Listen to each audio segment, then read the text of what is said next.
morning. Welcome all. Welcome to our gathering. Can you hear me? Okay. All right. Maybe? Not yet? Okay. I'll speak and we'll figure it out as we go. Okay, here we go. Welcome to our gathering where we celebrate Christmas music, where we get to harvest the fruit of all the hard work that has come in the last little while and help us to celebrate this season in a special way. Welcome to SSUC. We offer a welcome to all of us gathered in this circle this morning, as well as a special welcome to those gathered at SSUC Saskatoon this morning, gathered in the lounge of St. Andrew's College. And we are grateful that you're with us, and we get a chance to hear a little bit from you to give us an update of some of the things that you've been up to a little bit later. As we gather here today, we recognize and honor the fact that we are all welcome. That this circle is a hope and an aspiration that we live into not just this community, but a world that is inclusive, a world that welcomes with open arms, hearts, and minds those around us, those like and unlike us, those who look the same and different from us. We all have a place here, and that means that we welcome people of all sizes, all ages, all colors, all cultures, all genders and sexualities, all traditions and religions, many or none, all abilities and statuses and types. We recognize that we are all welcome, period. I mentioned that we are gathering today for a Music Sunday, a tradition of ours that we celebrate in one of the Sundays before Christmas, the power that music has to not just empower our season, but to impact our lives. To help us to celebrate, to remember, to mourn, to heal, to calm, to excite, to brighten our lives. Like a song that you can use to light a match, to fill your rooms or open rooms of its own so that we didn't know that our house was quite so large. Thus is the power of music. And if a song lights the way like a match, then imagine what we could do with more and more light. Imagine that you, that me, full of light, could bring out the best colors in the world. That we could not dare keep goodness and love that dwells within us a secret. And so we light that match, light the candle, light a flame for all that shines within us so that we might share it with others. Spread that love, that joy, that peace around the world. Mary Sarton has described in her poetry that it's to find, even alone, when everyone has gone, we can feel the light of a small silent tree or the flicker of a candle and know love's presence and feel reborn again. So may the music of this morning be like that match for us, filling our room, filling our lives and our hearts with light. By the work of each of us in our shining, transform lives, communities, and worlds. May it be for us this morning. And so we need to sing our way into a musical morning. Let's sing a carol as we begin.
It is our time for all ages, but there's no carpet here because we're going to gather around the table. So I want to invite anyone, small or tall, anyone in the room who wants to participate in our candle lighting today to come and join me around the table. I think perhaps Christmas is just too close for many of our young families this morning. You know, it's very hard when there's only 7 days to go. Anyway, come forward. I know that there's at least 1 or 2 people in the room who wants to help light the candles this morning. Here we come. I knew it would happen. Thank you. Lovely. Beautiful. Oh, we're going to light 3, 4. Thank you all. So here we are, lighting our way through the season of Advent before Christmas. It's our time of preparation. And when we do that, we light 1 candle per week. But as is our custom, maybe not entirely traditional, but when have we ever been that? We light the center candle because it's our community candle. It represents who we are. We light it every time we gather, and we light it this day as well. Thank you. On the first Sunday of December, the very first Sunday of Advent, we lit 1 candle. Take your pick. Yeah, take your pick. We lit this candle for hope as we celebrated the hope of the season and the hope that you're all making me work very hard here. That's okay. That's all good. On the second week of Advent, which was last Sunday, we lit a candle for peace. And so we light that candle again today. That's right, Paula. Why change now? This is very fun.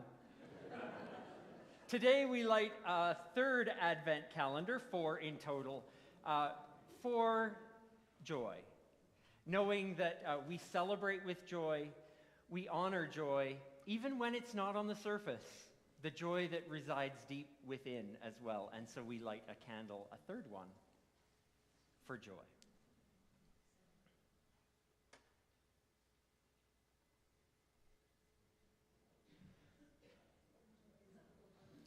Yes, it takes patience.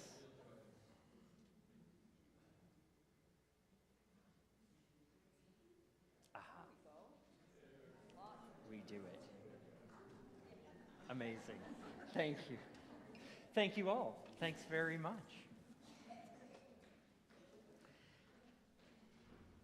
It would be appropriate that we had a song about light or shining light or something like that. So while the choir prepares to sing us into our growing light of the season, I'll invite any kids present that are welcome to join Daisy in Kid Spirit this morning.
I'm Claire Woodbury, and I'm honored to be your gathering companion this morning. We'll start with our land acknowledgement.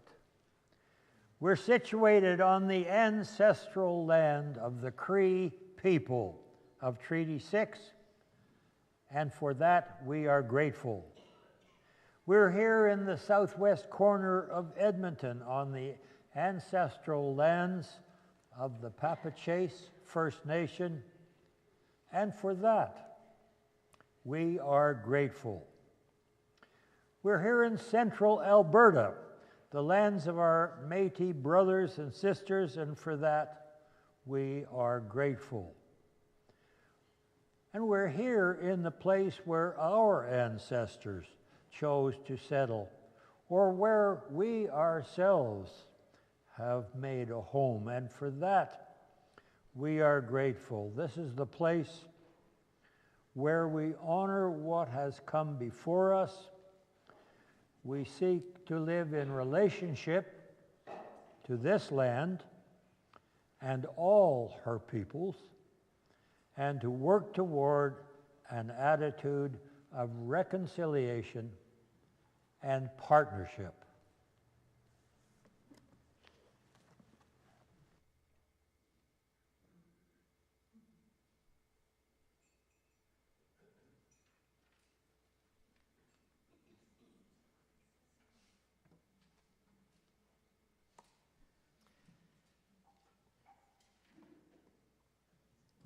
As we approach the season of Christmas, we want to make sure we feel informed and invited to celebrate with us in whatever ways that fit in with your lives and your households this year. Coming up this Thursday, our annual solstice gathering and labyrinth walk is taking place. This year, a little bit of an expanded walk so that we can choose to walk the labyrinth earlier in the evening, starting at 5 o'clock till 7, an open time to come and walk the labyrinth.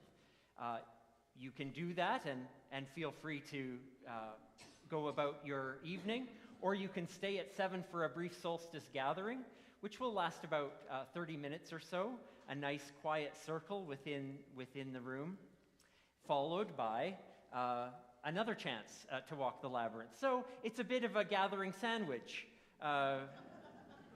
And you can choose to walk before or after or both. And you're welcome to that quiet and peaceful, calming evening to participate, if you've never participated before, in walking the labyrinth, a meditative walk at your own pace. A labyrinth is not a maze. There is one route to the center and one route out. And we use that meditative walk as a chance to ponder a question in our lives, or simply to be quiet and have the time and space to make our way in and out of the season. Of course, Christmas Eve is coming too, 1 week today. Our morning gathering next Sunday will look a little bit different than a typical morning gathering, but it will look a lot like a Christmas Eve early afternoon gathering, if you've ever been to one of those. It will be a time of fun, celebration, focused on children and families, but by all means not limited to children and families, because there's something wonderful about witnessing the Christmas story in costume, in a bit of a impromptu drama, and celebrating with a safe candlelight service as well. Then in the evening, I'll invite you to 7 and 9 o'clock. 7 o'clock with the choir, with lots of music, a time for children, and also our candlelight celebration. And 9 o'clock, a bit quieter, a bit more calm. Again, special music, special reflection, and time to close the Christmas Eve evening in a peaceful way. You're invited to any or all of those events.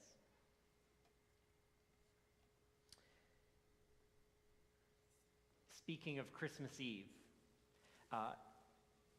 we need a little help. There are always those few little tasks that are in need of some people to help. We like to set out luminaria candle bags outside on the sidewalk to welcome people in a sense of light. We like to offer some treats to our kids who join us in the morning on Christmas Eve. Lots of little things that perhaps you might be up for helping. There's a sign-up sheet in the foyer. There's also one online that was in the e-messenger on Friday. If you want to click that, you can respond that way. So we'll all pitch in and we'll make Christmas Eve happen in a wonderful way. Dara, who is part of our affirming team, is going to come up and share with us a little bit more about Ivan Coyote. We have this wonderful date planned to celebrate our 25th affirming anniversary in January, and a special guest speaker we've invited and who will be here with us. Dara, come talk to us a little bit more about Ivan Coyote, but first I'll find you a microphone.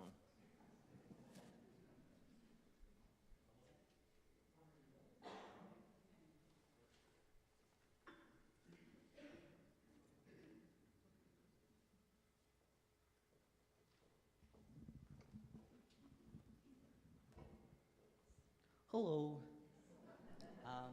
I'm not super familiar with Ivan Coyote. I'm only just learning about them, but I've been given an excerpt from their book, The Tomboy Survival Guide, to read, so I'll be doing just a little bit of that. There's like a little box here that I'm going to read first, and then I'm going to read a little story. I'm waiting in the insurance place to renew my plates, along with a woman and her daughter, about 5 years old. The kid keeps talking to me, asking me stuff, showing me her Lego helicopter. Leave her be, the mom says. The kid looks right at me. I don't think he is a lady, she says. I think he is a man with very pretty eyes. In my case, it's pretty hair.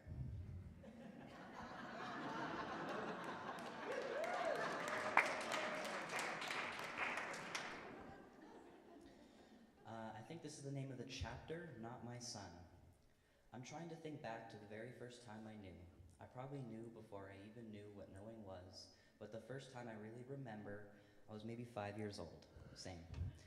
It was summer in the Yukon. I remember that. There is no mistaking summer in the Yukon. It was early in the evening when the shadows fall long and sideways under the midnight sun, stretching slender from the tips of my sneakers all the way across the dusty parking lot next to the Kwanlin Mall downtown. I was wearing a baseball hat that was too big for me. I had to heat up a safety pin and melt another hole into the plastic strap at the back to make it small enough to stay on my head at all. My mom and I had just finished grocery shopping, and our cart was locked down with brown paper bags. I held the glass door open for her to push the cart through. A tourist man wearing tourist shorts and a tourist shirt was on his way into the Super Value, and he stopped to let us exit past him. "You're a good boy, son, to help your mama like that," he drawled at me. My chest puffed up like a little rooster, and I stood taller, like I thought maybe a soldier would, or a doorman, someone with a uniform and a purpose. Nodded quick, without smiling.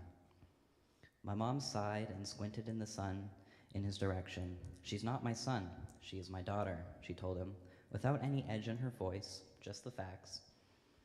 "Pardon me, ma'am, my apologies." He cocked an eyebrow like a question mark at me, then headed inside. My mom didn't mention the incident again ever, but I remembered it, rolled it around in my head after like a small, smooth pebble. I liked being mistaken for a boy. I liked how it meant I was expected to do things, to stand up tall, open doors, be strong, to help my mother. How I got approving nods from tall men with accents from other countries. I didn't know why it made my heart sing loud to itself that a stranger thought I was a boy. It just did. Made me feel like he could look inside me and see some part of the truth of me in there. But it did make me inexplicably sad that a stranger could see me and my own family could not.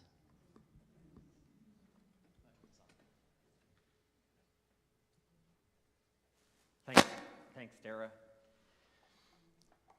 You can tell that Ivan, at their heart, is a storyteller. And that's why we've invited them to be our guest speaker on this evening in January the 21st. If you want to hear more wonderful stories and also calls to our culture, to our community, in how to be inclusive, more inclusive and welcoming. Please plan to come to hear Ivan speak in January. Tickets will be available soon, and we'll celebrate well our affirming anniversary. I mentioned SSUC Saskatoon, and although they're not here with us live today, they are gathering together in Saskatoon, and they have an update for us and some Christmas activities they've been up to, and they've shared a video with us today. And so I want us to welcome news and visuals from Saskatoon this morning.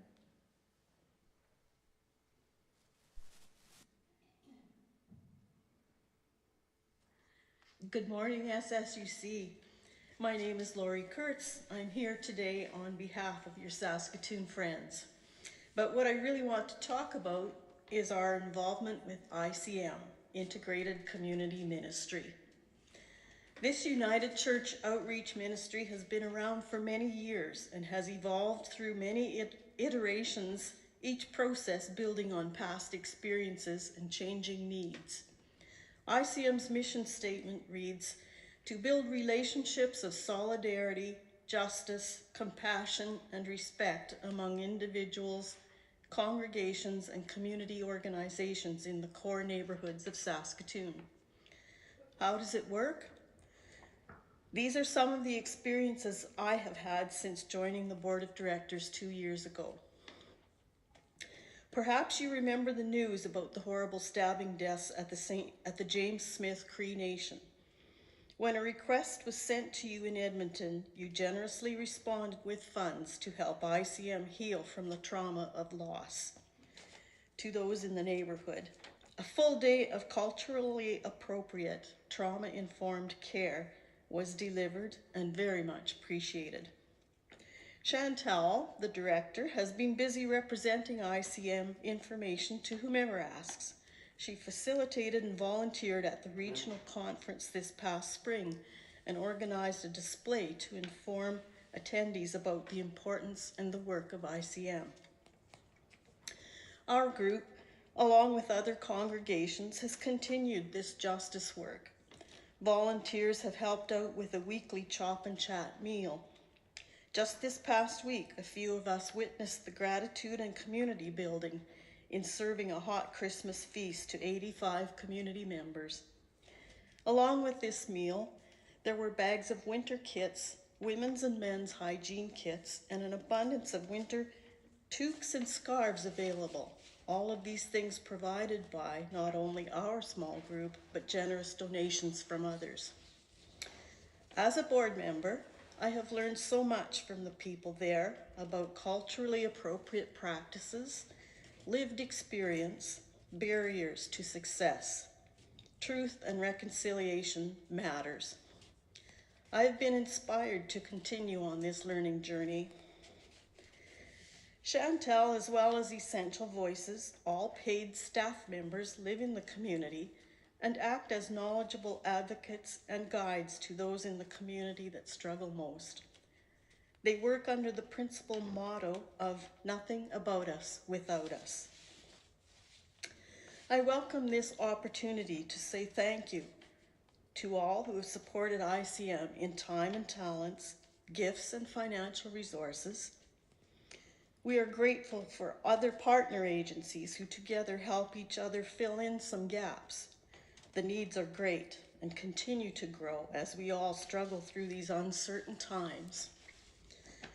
Let us remember that poverty and need continue after the Christmas season. Winter will come, and many people will still need our help. Let us be grateful for all we have and continue to share from our abundance. Let us continue to reach out to all communities to live in faith and do unto others. Well, you know the rest. Season's greetings to all of you everywhere.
Here's an excerpt from a piece entitled a book entitled A Song to Sing, A Life to Live, Reflections on Music as Spiritual Practice by Don Salyers and Emily Salyers. Music can make us come alive, provided that we bring our lives to the music. For each of us, life and music intertwine. Without songs and music making, could any of us understand the stories of our particular lives? Without songs and music making, could any of us understand what words like spirit and spirituality mean? Music and song are intimately related to our spirits, to our souls, to being alive, to what is deepest in and about the human journey.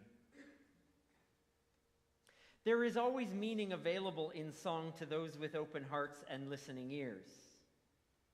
It activates something in us that words alone cannot. There is in our listening and in our singing a coming alive to music as one of the most mysterious, most felt, most memorable joys in life. These are writings from two musicians and music scholars. May we find wisdom from our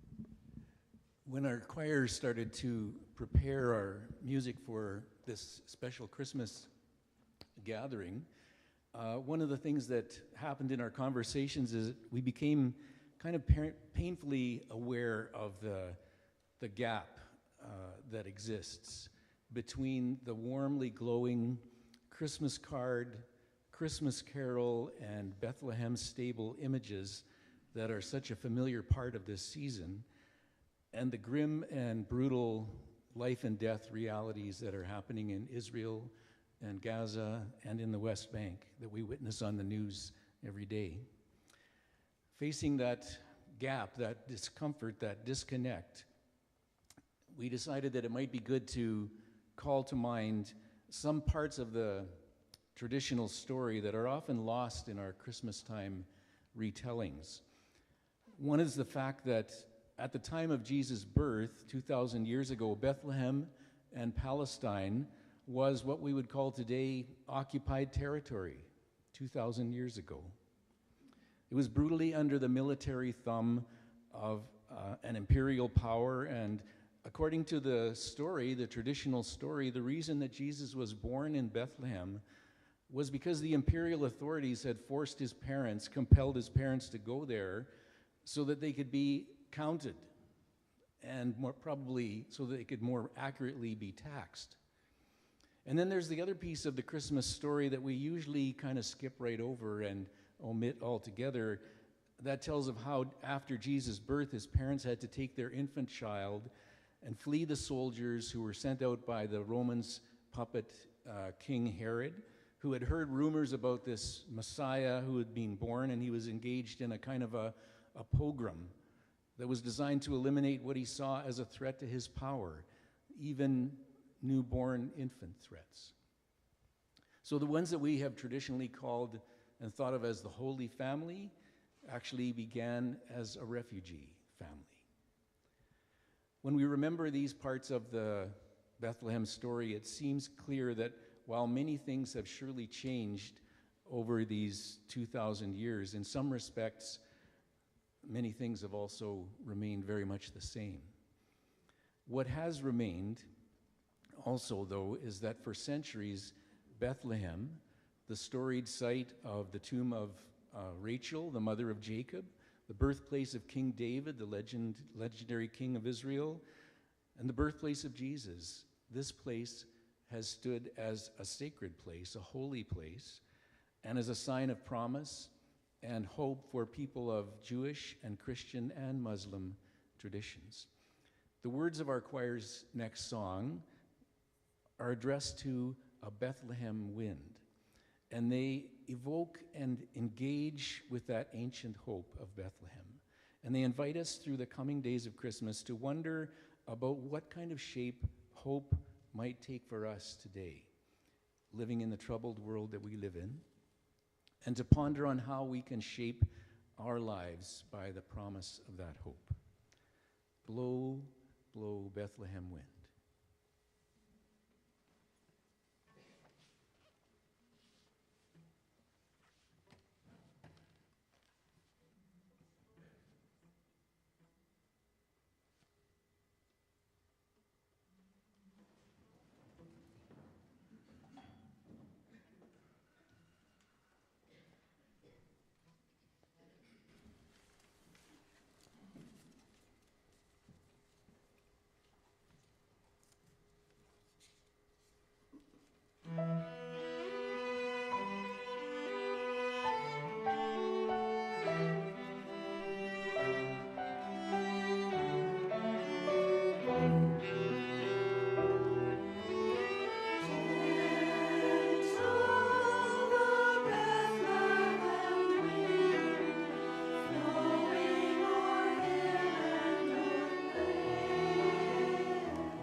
It's always good to have a fresh look at Luke's gospel.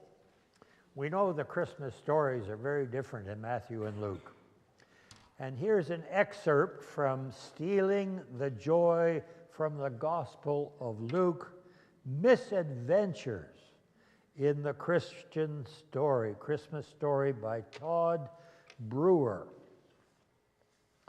The Christmas story, as told in Luke, is a marvel of joy. Mary, about to give birth, treks down with Joseph to the royal town of Bethlehem to fulfill Caesar's census decree. They arrive at Joseph's hometown and are greeted by hordes of his second cousins, great aunts and uncles and distant relatives. The whole gang is in town, and together they trade travel stories while quietly cursing Caesar's ridiculous decree. Tired from the journey and the hot sun, Mary goes into labor, surrounded by extended family and the local midwife. Finally, the moment comes, and Jesus is swaddled as he is placed in the downstairs feeding trough because the guest room was already full of out-of-town guests. A child comes into the world, and everyone rejoices in song at the birth of the newest addition to the family. And a little more comment from Todd Brewer. I read the entirety of Luke's story as overflowing with pure, unbounded joy. Mary sings, Elizabeth sings, Zechariah sings, angels sing, shepherds sing. It's almost an ancient Broadway musical. Everyone is amazed. Everyone is joyful. Jesus was poor, but he wasn't abandoned. His circumstances were difficult, but not without beauty. In his birth, as in any birth, the hopes and expectations of what was to come was a gift to the parents and to the world, and everyone sang about how wonderful it was.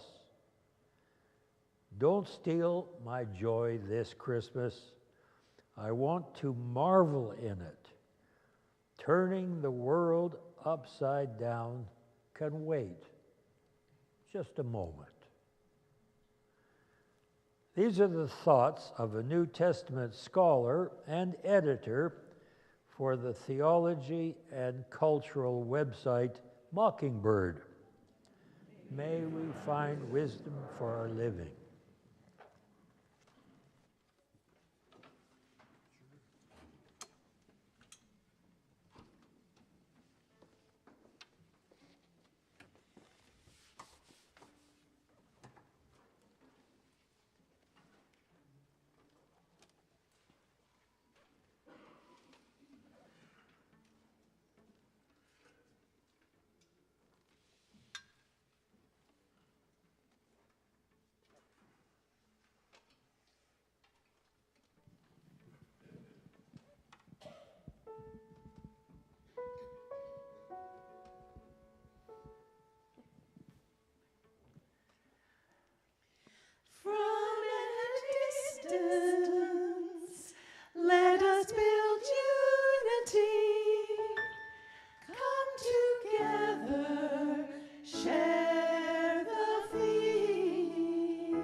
distance, our earth is blue and green, and the snow-capped mountains wide. There are deserts, dense forests, water sheen. From space there's a welcoming sight.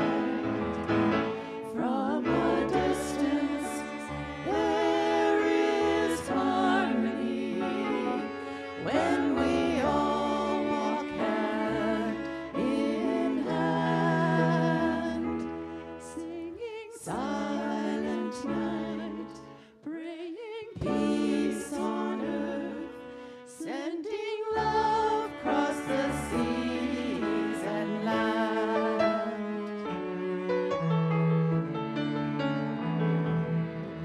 From a distance, there is food enough, and none fall asleep on the street. From a distance, the water is pure, pure and clean. The grains return their seed. From a distance, the trees' majestic towers keep all entities alive, making air to breathe, seeking far and wide, laying ground for a life to survive. Living in harmony, all of humanity, living as one world community.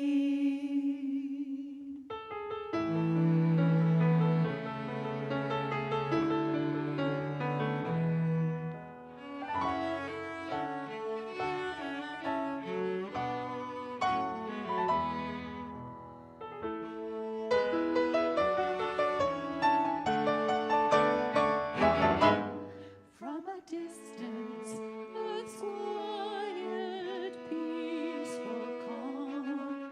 No violence, no war, no fear. From a distance, there's kindness in each word, and a hand reaches out, wipes each tear.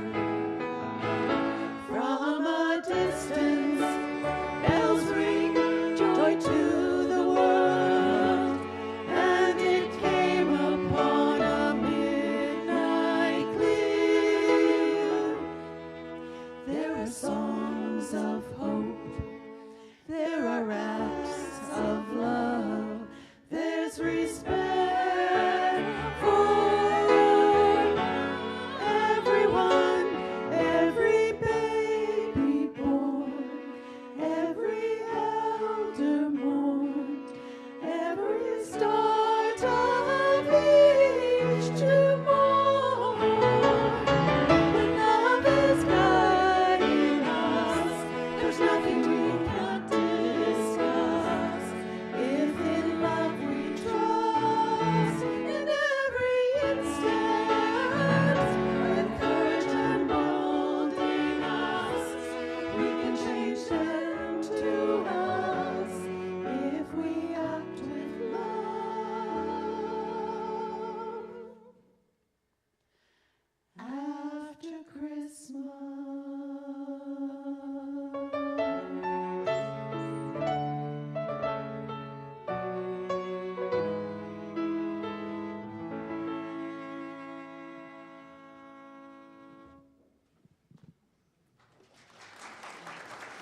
This is a poem entitled Don't Hesitate by Mary Oliver. If you suddenly and unexpectedly feel joy, don't hesitate. Give in to it. There are plenty of lives and whole towns destroyed or about to be. We are not wise and not very often kind, and much can never be redeemed. Still, life has some possibility left. Perhaps this is its way of fighting back. That sometimes something happens better than all the riches and the power of the world. It could be anything, but very likely you notice it in the instant when love begins. Anyway, that's often the case. Anyway, whatever it is, don't be afraid of its plenty. Joy is not made to be a crumb. From this wonderful poet and these words of hers, may we find wisdom for our learning.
I invite you to join with me in strengthening our intentions.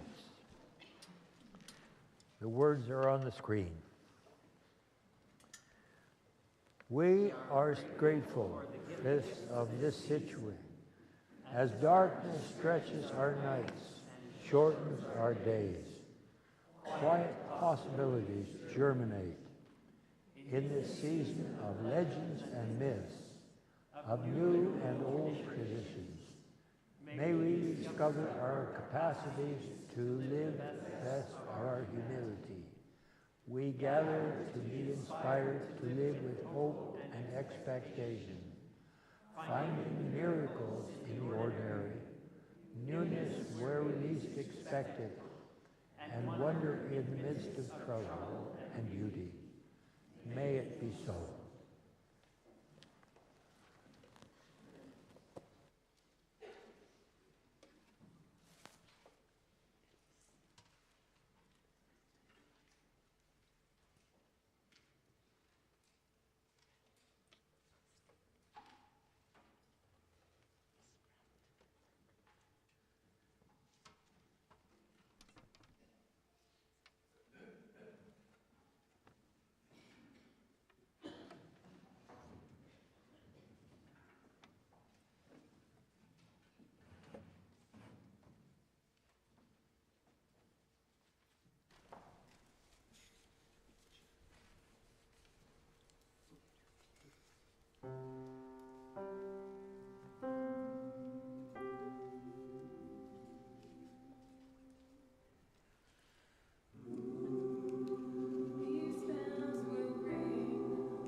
Choir, from your lips and your hearts to the world's ears, may it be so.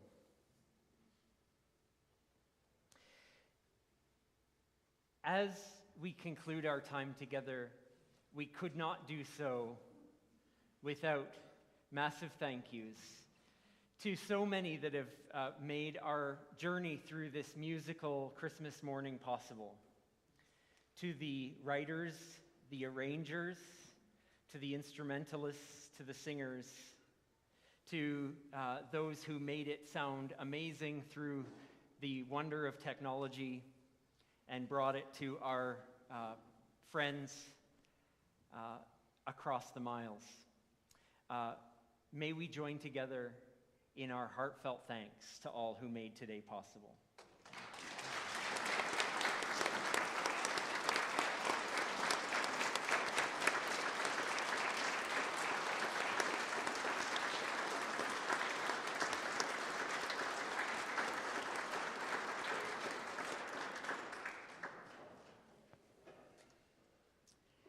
And now, although we don't change all of the light that leads us to Christmas, we change the light of our community candle to remind us that times change, moods change, our calendars change, but one thing remains the same. The love and the peace we take into the world becomes real when we live it. May it be so, and may we go from here in the spirit of the morning.